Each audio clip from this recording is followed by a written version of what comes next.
Across a vast, empty desert in Peru, enormous shapes are carved into the earth. A hummingbird, a monkey, a spider, each one the size of a stadium.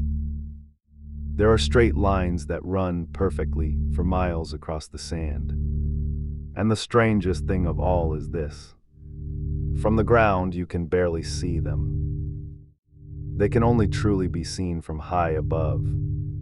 Yet they were made 2,000 years ago by people who could not fly. This is the mystery of the Nazca Lines. Welcome to Curio Hour, where we uncover the strange, the unsolved, and the unforgettable. Today's story, the Nazca Lines. Our story takes place in southern Peru, in one of the driest places on the entire planet. A high, flat desert plateau between the Andes Mountains and the Pacific coast. This is a harsh and barren land. It receives almost no rain. The air is still, and the climate has barely changed for thousands of years. And that stillness is the key to our mystery, because this unchanging desert has preserved something remarkable for 2,000 years. The surface of this plateau is covered in a layer of reddish-brown stones and pebbles, darkened by time. And just beneath them lies pale, yellowish ground. Long ago, an ancient people discovered that by simply removing the dark stones, they could expose the lighter earth beneath, creating a pale line against the dark desert floor. It is a simple technique, but the ancient Nazca people used it to create something on a scale that staggers the imagination. These were the Nazca, a civilization that flourished in this region from around 2,000 years ago, building irrigation systems, pottery, and textiles in this unforgiving land. For centuries, their great works lay across the desert, largely unnoticed. It was not until the 20th century, with the coming of flight, that the world finally saw them.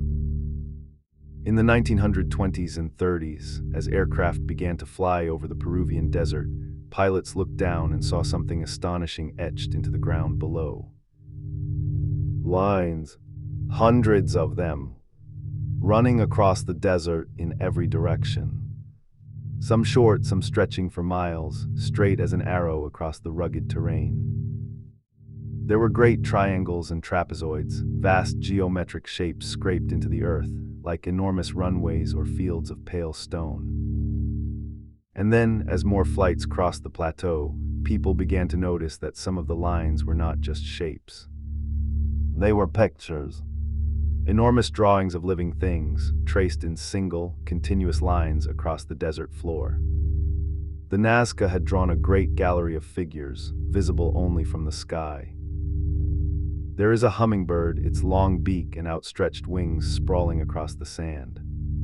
There is a monkey with a strange, spiraling tail.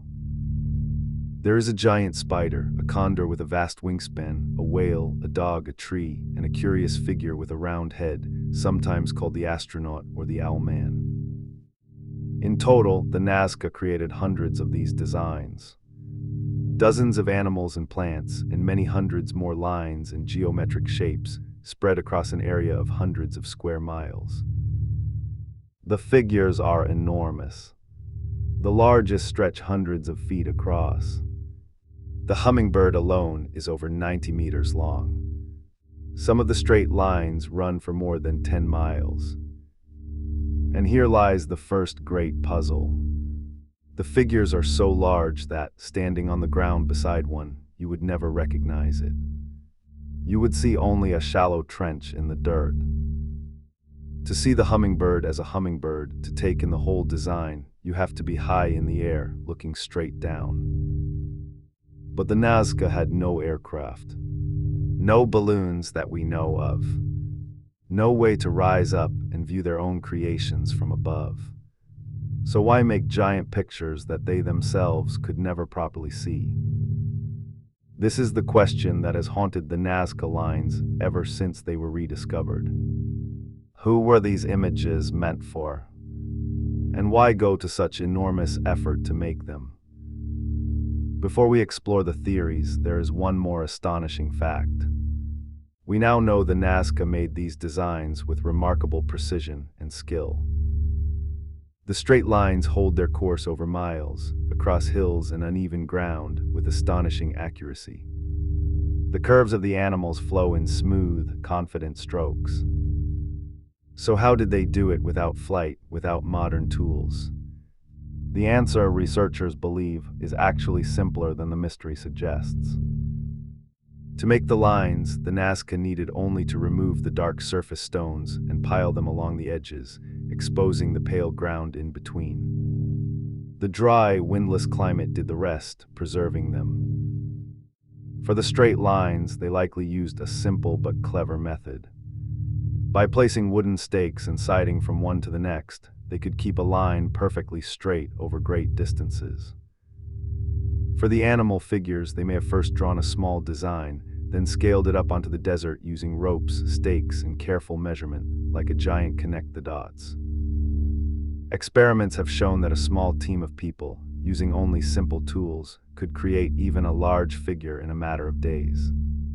So the how, while impressive, is not truly impossible. The Nazca did not need to fly. They needed only patience, planning, and a deep understanding of geometry. The real mystery is not how, but why. Why would a civilization pour such effort into vast images laid out across the desert that could never be seen whole from the ground? Over the years, many answers have been proposed. Some sensible, some scientific, and some wildly imaginative. One of the earliest serious theories came from researchers who believed the lines were a giant astronomical calendar.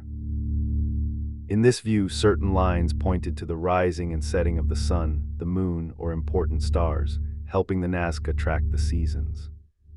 But later studies found the alignments were weaker than hoped. A more widely accepted idea connects the lines to the Nazca's most precious and desperate need: water. In one of the driest places on Earth, water was everything. Many researchers believe the lines were deeply tied to rituals meant to summon rain and ensure the flow of water. Some of the lines do seem to point towards sources of water or to the mountains where water came from.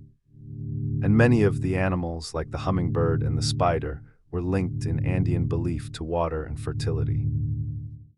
In this theory, the great figures and lines may have been part of sacred ceremonies. People may have walked along the lines in processions as a kind of moving prayer across the desert. And this offers an answer to the great riddle. Perhaps the images were not made to be seen by human eyes at all. Perhaps they were made to be seen by the gods looking down from above. Offerings to the deities of the sky and the mountains who controlled the life-giving water. Giant messages written in the earth addressed to the heavens. It is a powerful and moving idea. A people struggling to survive in a brutal desert, pouring their devotion into the very ground beneath their feet, reaching up to the gods. Of course, not everyone is content with the down-to-earth explanations. The Nazca Lines have long attracted far stranger theories.